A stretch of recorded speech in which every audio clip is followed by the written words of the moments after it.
Wapendwa watazamaji na wasikilizaji, karibuni kwenye tafakari takatifu ya neno la Mungu. Hapa ni parokia ya Mafinga.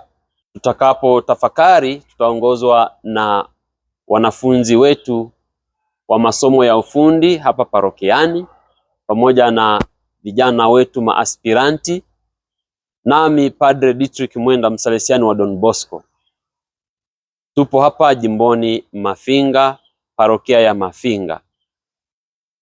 Tunatafakari neno la Mungu, somo la Injili ya Dominika ya kwanza ya Kwaresima, Luka sura ya 4 aya ya kwanza hadi ya 13. Kwa jina la Baba na la Mwana na la Roho Mtakatifu. Amina. Roho Mtakatifu, shusha mapaji, niwe imara. Njoo Roho Mtakatifu, shusha mapaji, niwe imara. Karibu, karibu, karibu, Leta nuru ya mwanga wako ifikie moyoni mwangu. Leta Nuru ya mwanga wako ifikie moyoni mwangu. Somo la Injili takatifu lilivyoandikwa na Luka. Luka sura ya 4 aya ya kwanza hadi ya 13. Yesu hali amejaa na Roho Mtakatifu alirudi kutoka Yordani, akaongozwa na Roho muda wa siku 40 nyikani, akijaribiwa na Ibilisi. Na siku hizo alikuwa hali kitu, hata zilipotimia aliona njaa. Ibilisi akamwambia, ukiwa ndiwe mwana wa Mungu, niambie jiwe hili liwe mkate. Yesu akamjibu, imeandikwa ya kwamba mtu hataishi kwa mkate tu. Akampandisha juu, akamwonyesha miliki zote za ulimwengu kwa dakika moja.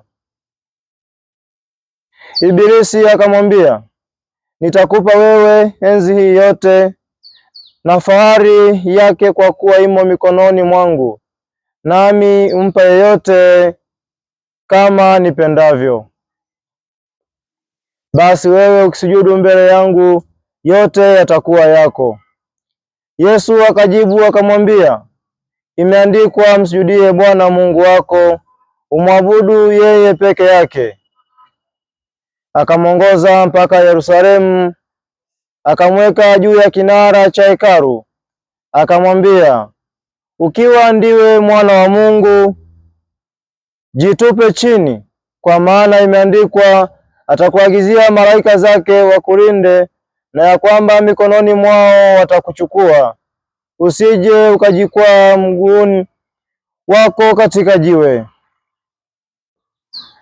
Yesu akajibu akamwambia, imenenwa, usimjaribu Bwana Mungu wako. Basi alipomaliza kujaribu, Ibilisi akamwacha akaenda zake kwa muda. Neno la Bwana. Sifa kwako e Kristo. Yesu ali amejaa Roho Mtakatifu. Katika sentensi nimeguswa, ambapo katika maisha yangu ya kila siku natakiwa niwaze, natakiwa nitende, natakiwa nifikirie. Je, nitafikiriaje na nitatendaje ili niweze kufikia kwenye mapenzi ya Mungu? Nitafanyeje ili niweze kuwa ndugu yake Yesu? Nitafanyeje? Kwa hiyo katika kipindi cha Kwaresima natakiwa nisali sana, natakiwa niungame sana, natakiwa nitafute utakatifu ili nikaweze kuongozwa na Roho Mtakatifu kwa kila jambo, ili nikaweze kuongozwa na Roho Mtakatifu kwa kila ninachokifikiria, ili nikaweze kuongozwa na Roho Mtakatifu kwa kila ninachokitenda. Kwa hiyo sasa hapa pia naweza kumwomba pia Mama Maria ili akaweze kuniunganisha kwa mwana wa Yesu Kristo, ili akaweze kunipatia Roho Mtakatifu, akaweze kuniongoza kwa kila jambo. Kwa hiyo sala yangu, namwomba Mungu niweze kuongozwa na Roho Mtakatifu kwa kila jambo nilitendalo. Mtu hataishi kwa mkate. Katika kipindi hiki cha Kwaresma, mimi Mungu ameniambia kuwa mwanadamu wa sasa anajali chakula. Tunaona Shetani alimjaribu Yesu kwa kila njia ili atende miujiza, lakini hakutenda. Hata mimi nikiweza kumsaidia kuvumilia majaribu, tunaweza kuyashinda. Tumsifu Yesu Kristo. Msujudie Bwana Mungu wako, umwabudu yeye peke yake.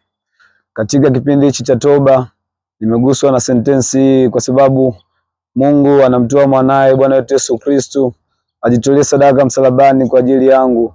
Basi mimi kama Mkristo sina budi kumwabudu yeye na kushika amri ya kwanza ya Mungu, umwabudu Bwana Mungu wako, usiabudu miungu wengine.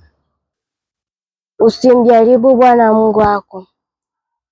Katika kipindi hichi cha Kwaresma, mimi Yesu ananiambia katika majaribio yote tunayopitia tusikate tamaa, mwishowe tuyashinde, na ninaweza kuyashinda kwa kusali, kwa kufunga na kwa kutenda matendo ya huruma.